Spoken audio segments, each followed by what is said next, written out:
Caríssimos, vivendo nessa esperança, esforçai-vos para que Ele vos encontre numa vida pura, sem mancha e em paz.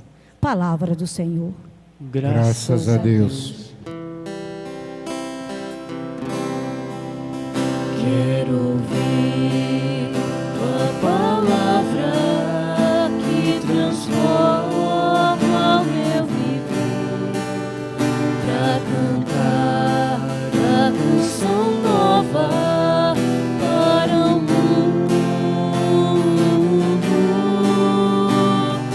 Fala, Senhor,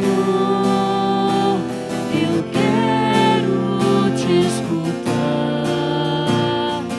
Fala, Senhor, eu quero te escutar. O Senhor esteja convosco. Ele está no meio de nós. Proclamação do Santo Evangelho de Nosso Senhor Jesus Cristo, segundo São Marcos. Glória a vós, Senhor. Início do Evangelho de Jesus Cristo, Filho de Deus. Está escrito no livro do profeta Isaías: Eis que envio o meu mensageiro à tua frente, para preparar o teu caminho. Esta é a voz daquele que grita no deserto: preparai o caminho do Senhor, endireitai suas estradas. Foi assim que João Batista apareceu no deserto, pregando um batismo de conversão para o perdão dos pecados. Toda a região da Judéia e todos os moradores de Jerusalém iam ao seu encontro, confessavam os seus pecados, e João os batizava no Rio Jordão. João se vestia com uma pele de camelo e comia gafanhotos e mel do campo, e pregava dizendo: depois de mim virá alguém mais forte do que eu nem sou digno de me abaixar para desamarrar suas sandálias. Eu vos batizei com água, mas ele vos batizará com o Espírito Santo.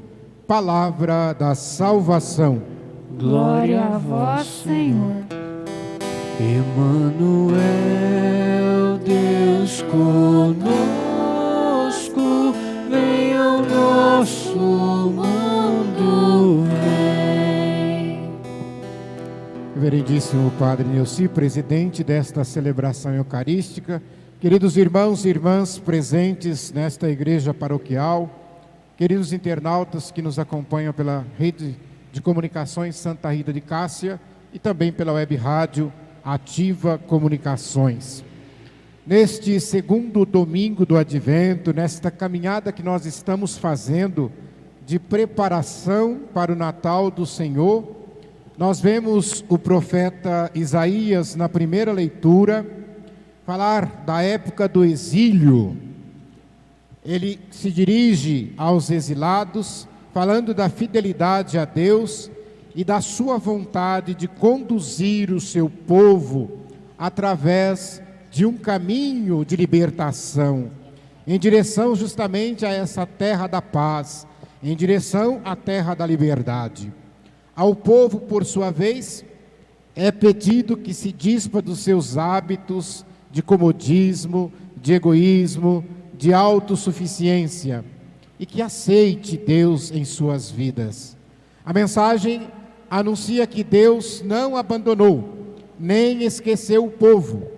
O profeta garante que Deus não está alheio à nossa história.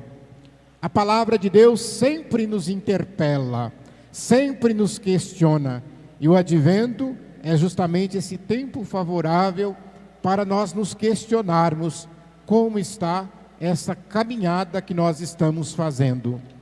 Na segunda leitura, vemos que as comunidades primitivas estavam convencidas da iminência da vinda do Senhor.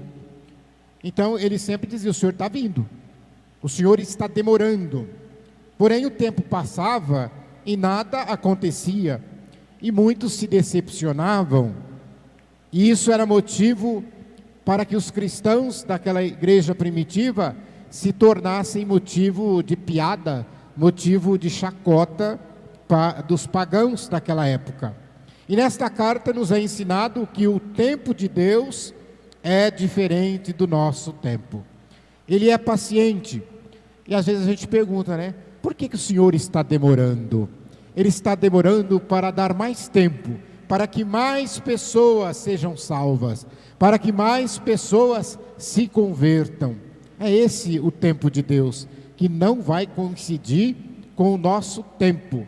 O nosso tempo, a gente sempre repete, ele é um tempo cronológico, feito de minutos, horas, dias, semanas, meses, anos, séculos, ao passo que o tempo de Deus não é esse. O tempo de Deus é o Kairos, o tempo de Deus é a graça, o tempo de Deus é a eternidade. Vocês imaginem Deus da seguinte forma: quando nós falamos da onipresença de Deus, é aquele Deus que olha para nós e Ele tudo vê, o passado, o presente e o futuro.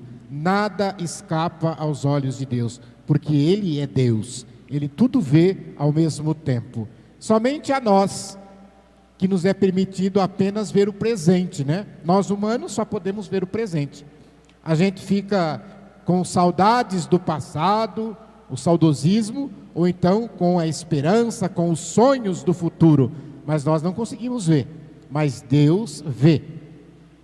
E hoje nós não devemos ficar à espera de que as pessoas mudem as coisas por nós. Nós devemos iniciar a mudança. É comum, às vezes nós ouvimos muitas reclamações.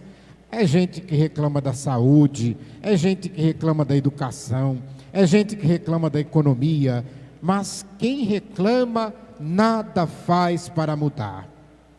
Fica sentado diante da TV, ouvindo as desgraças que acontecem, as desgraças que o jornalismo passa, e não faz nada, só fica murmurando. E eu costumo dizer que, infelizmente, este proceder também invadiu a nossa igreja.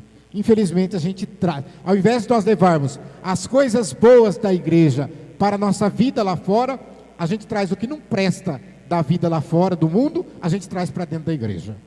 Então dentro da igreja está cheio de gente que também só sabe reclamar.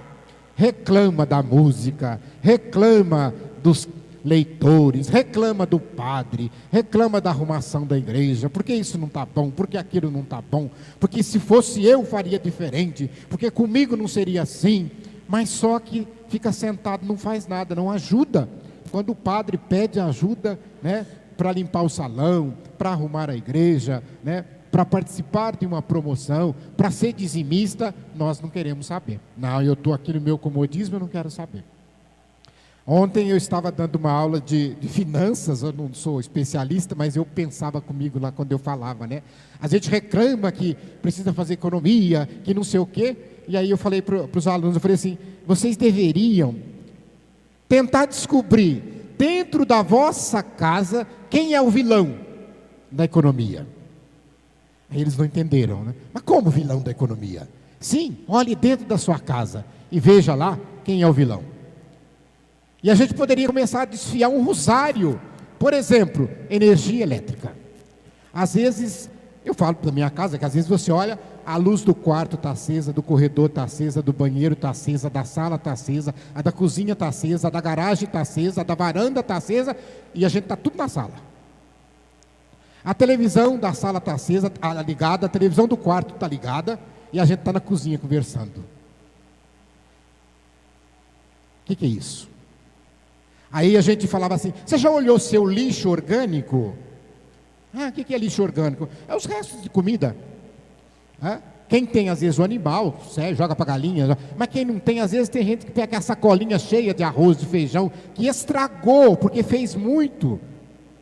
Isso é desperdício. Aí reclama que tem gente morrendo de fome, e eu repito aqui, tudo que você joga fora, tudo que está sobrando na tua geladeira, está faltando na geladeira do pobre, está faltando na casa de alguém. Então, às vezes, vai lá comprar verdura, né, padre? Compra 2, 3 sacolas de alface, põe na geladeira, usa uma, a outra murcha, fica preta aí e joga fora. Então nós devemos olhar para isso, e aqui está sendo chamado isso por quê? Porque a figura de João Batista é emblemática nesse sentido. Ele não transferiu a responsabilidade que era dele, de preparar os caminhos do Senhor. Ele assumiu o papel de precursor. João Batista denunciou as injustiças e anunciou a verdade, que é Jesus. Ele não se intimidou diante dos poderosos. Isto até lhe custou a cabeça, mas ele apontava as coisas erradas que precisavam ser corrigidas. Ele convocava as pessoas para a conversão, e ele apontava Jesus como o Cordeiro de Deus. Hoje, o mundo se diz globalizado, com estrutura de poder, é político, poder econômico, que sufoca o povo, e a igreja de Jesus não pode copiar essas estruturas. Nós somos a igreja de Jesus. Eu sou a igreja, você é a igreja, nós formamos a igreja do Senhor. Porque vocês imaginem que este templo belíssimo onde nós estamos não seria a igreja de Jesus se nós não estivéssemos aqui. O que faz aqui ser uma igreja de Jesus é a presença do sacerdote que faz a Eucaristia, é a presença de todos nós que proclamamos a palavra e que amamos uns aos outros como Deus nos convida. É isso que faz ser igreja. Então não é o prédio.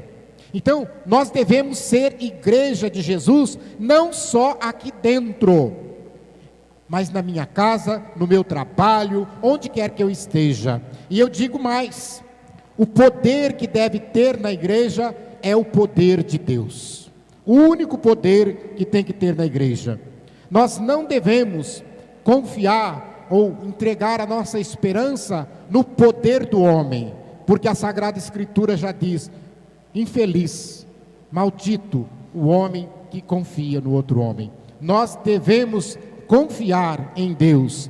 Nós devemos, como eu disse, de não trazer para dentro da igreja, porque às vezes lá fora a gente deposita esperança nas pessoas, deposita esperança na propaganda, no marketing e etc e tal. Não.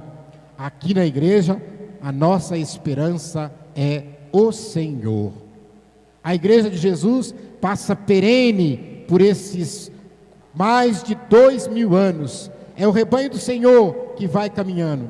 E nós não estamos aqui a dizer que a gente não pode usar muitas coisas no processo da evangelização, que são colocadas porque Deus assim permite, como está aqui as redes sociais, televisão, revista, jornal, o rádio, que o Padre Neuci faz muito bem esse processo de evangelização.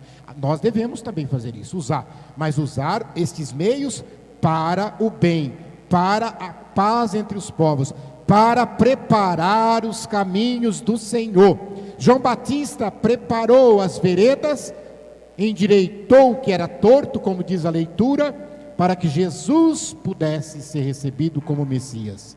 Na sua primeira vinda, nós agora estamos preparando o caminho do Senhor, nesse advento que é tempo de serena alegria, certeza de que Deus não desiste de nós, apesar dos nossos erros, da nossa dificuldade. A boa notícia que vai dar sentido ao sofrimento é justamente essa vinda de Jesus. Nós não paramos para pensar. Quando nós falamos que Jesus vem nos libertar, a gente fica pensando, né? Como é que será?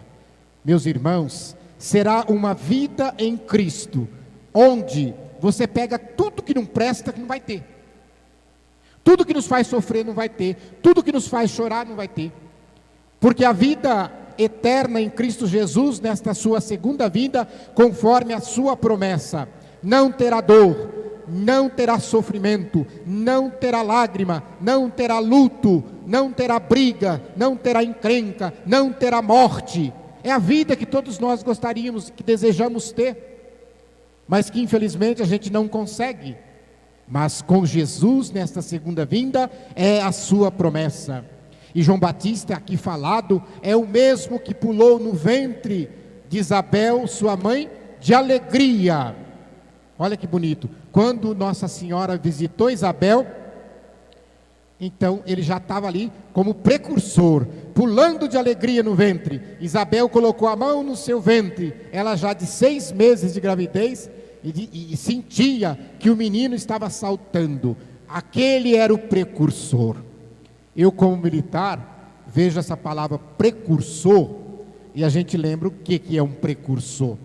Lá na guerra, lá nas operações militares, o precursor é um pelotão de soldados que vai à frente, e ele estuda tudo, toma pé de tudo, ele já vai preparando tudo, para que quando o general chegar, já está tudo pronto, já tem as tendas prontas, ele já dá notícia de como é aquele lugar, onde tem água, onde não tem, quem são as pessoas que estão ali, no que acreditam. Então, ou seja, ele dá a ficha toda. Então o precursor é aquele que prepara o caminho do Senhor. E Jesus disse, olha que interessante, quando João Batista ainda no ventre da mãe sente a presença de Jesus, ele pula no ventre de Isabel. E Jesus, quando vê João, Jesus diz assim: não existe na terra nenhum homem maior do que João. E João, ele é o grande profeta que faz a transição do Antigo para o Novo Testamento, da antiga aliança para a nova e eterna aliança, que é Jesus Cristo. Então essa missão de João é de todos nós, seja qual for sua condição. Você é chamado a preparar os caminhos do Senhor. É através de você, da sua vida, que se cria um caminho verdadeiro, uma estrada por onde Jesus possa passar para ir até as pessoas. Será que nós estamos sendo uma estrada que conduz os irmãos ao Senhor? Será que nós estamos sendo uma via bem preparada? Ou será que estamos sendo uma estrada cheia de pedregulho, uma estrada cheia de buraco, uma estrada cheia de espinhos, uma estrada cheia de animais peçonhentos, que afugenta as pessoas, que machuca as pessoas, que faz as pessoas desistir dessa caminhada, dessa jornada? Pensem bem. É muito bonito você poder hoje colocar a cabeça no travesseiro e pensar: quantas pessoas eu conduzi para os caminhos do Senhor? Você com certeza tem. Às vezes você vai olhar, você vai falar: a minha filha, o meu filho, hoje são catequistas, hoje são dizimistas, hoje cantam na igreja. Então quer dizer que eu conduzi pelos caminhos do Senhor. Ou aquelas pessoas que estavam no mundo perdidas, não conheciam Jesus, frequentavam religiões outras, aquelas pessoas que estavam no crime, que estavam nas drogas, e que de repente pela tua intervenção, esta pessoa encontrou Jesus e hoje tem uma vida, família, trabalho. Então você pode dizer: Senhor, eu fui uma boa estrada para essa pessoa, eu preparei os caminhos do Senhor para esta pessoa. Que nós possamos lembrar o que eu falei a semana passada, e encerro repetindo, porque eu acho muito bonito, né? A vinda de Jesus, a gente costuma dizer, um monge inglês dizia assim: 3 vindas do Senhor. A primeira vinda foi na carne, a segunda vinda em nossos corações, e a terceira vinda no juízo. Na primeira vinda de Jesus, quando ele se fez carne, ele foi visto na terra, ele se deixou tocar, as pessoas puderam senti-lo, puderam ouvi-lo, puderam vê-lo. Então essa foi a primeira vinda. Nós estamos agora na segunda vinda, que ele faz morada em nossos corações. E quanto à terceira vinda, é certo que acontecerá, mas é incerto quando. Nós não sabemos, porque nada é mais certo do que a morte de cada um de nós, mas não tem nada mais incerto do que o dia que a gente vai morrer. O primeiro advento foi humilde, foi escondido lá na gruta de Belém, no meio dos animais. Foi simples essa primeira vinda de Jesus. A segunda vinda em nossos corações é a vinda de um amor misterioso, que só aqueles que abrem o seu coração ao Espírito podem sentir a presença de Jesus. E a terceira vinda será luminosa, será a vinda da glória. Se na primeira vinda Jesus foi julgado pelos homens, olha que interessante. Na primeira vinda Jesus foi julgado pelos homens com injustiça. Na segunda vinda, ele faz justiça a cada um de nós pela sua graça. E na terceira vinda, ele vai nos julgar com equidade. Na primeira vinda, veio como cordeiro. Na segunda vinda, como amigo. E na terceira vinda, como juiz. Que nós possamos pensar nessas realidades adventícias. Louvado seja nosso Senhor Jesus Cristo. Para sempre seja louvado.